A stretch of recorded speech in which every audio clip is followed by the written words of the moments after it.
Bonsoir et bonjour, aujourd'hui, nouvelle vidéo du concept les faits les plus étonnants sur, et cette fois on ne parlera pas d'espace mais on parlera de Muse, ce groupe de rock hyper connu que la plupart des gens connaissent mais que certains ne peuvent aussi pas connaître. Le groupe de musique Muse a été créé en 1994 et il est d'origine anglais. Il est composé d'un trio, Mathieu Bellamy qui est à la guitare, au chant et au piano, de aussi Christopher Wostenholm qui est le plus souvent à la basse et au chœur, et enfin Dominic Howard qui le plus souvent est à la percussion, donc la batterie. Même si vous n'avez jamais entendu parler du groupe Muse, vous avez forcément entendu leurs plus gros succès qui ont percé à l'international, comme Madness,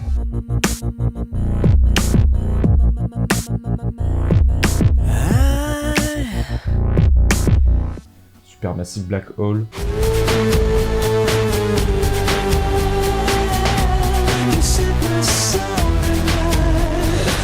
il y en a tellement, je sais pas, Starlight, voilà, Starlight par exemple aussi.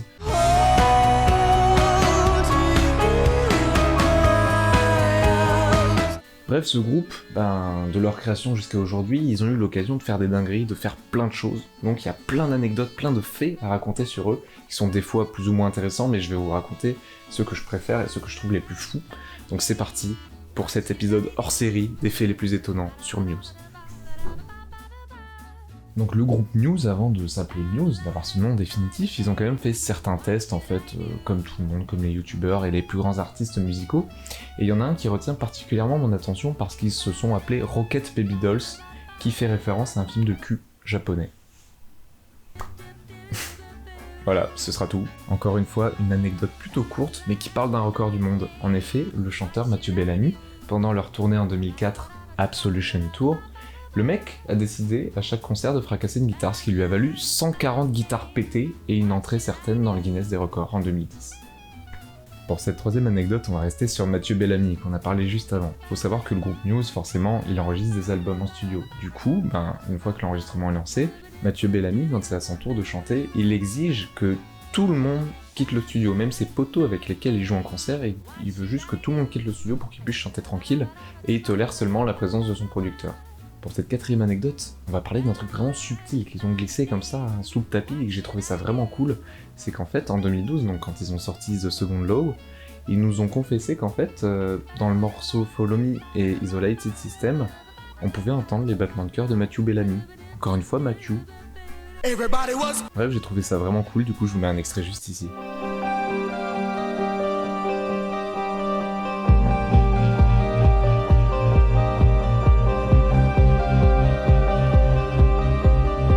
Cette cinquième anecdote, on est clairement sur une dinguerie du groupe. En gros, ils devaient passer à la télé italienne en chantant leur single Uprising en playback. Sauf que le groupe ne voulait pas jouer en playback. Ce qu'ils ont fait du coup, c'est qu'ils ont interchangé leur rôle pendant le concert. C'est-à-dire que le chanteur se mettait par exemple à la batterie, le batteur se mettait au chant, et du coup ils ont fait ça à la télé et personne ne s'en est rendu compte.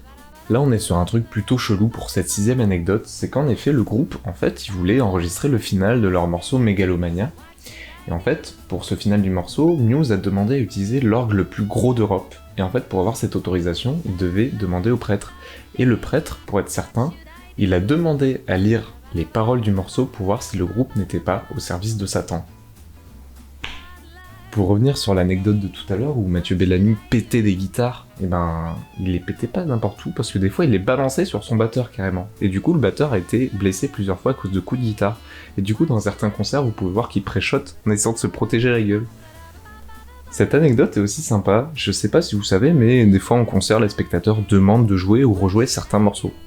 Et donc ce que fait le groupe Muse, c'est qu'il commence pour faire espérer les spectateurs mais ensuite partent sur un autre morceau. Un morceau totalement différent de ce que les spectateurs demandaient. Juste par sadisme, en fait. Les mecs, c'est des génies. Pour cette anecdote, on part sur la suite de celle qui était à la télévision italienne. Vous savez, ils ont joué en playback et en plus, ils ont interchangé leur rôle. Et donc après le concert, la télévision italienne a décidé de faire une interview, ce qui était une mauvaise idée parce qu'ils vont se faire doublement humilier. Parce qu'en fait, du coup, ils ont interviewé le mauvais mec. Ils ont interviewé Dominic Howard en pensant que c'était le chanteur. Alors que pas du tout. Du coup, ils se sont fait doublement humilier à la télé. Voilà, la vidéo est finie. Désolé, elle était un peu courte, mais je préfère privilégier la qualité que la quantité. Bref, en tout cas, voilà, j'espère que le concept, le petit hors-série vous aura beaucoup plu. Avant de vous quitter, je vous conseille juste d'aller voir le groupe The Jaded Earth Club. Et donc ce groupe est composé de Mathieu Bellamy qui est au chant, à la guitare, et il y a d'autres types de groupes super connus comme Blur ou Jets qui jouent également avec lui, et les chansons sont juste incroyables, donc je vous conseille vraiment d'aller voir ça. Je vous la mets en musique d'outro d'ailleurs. Bref, en tout cas, j'espère que ça vous a plu, n'hésitez pas à vous abonner, liker, commenter, vous connaissez. Et je vous dis à la prochaine pour une nouvelle vidéo. Ciao ciao.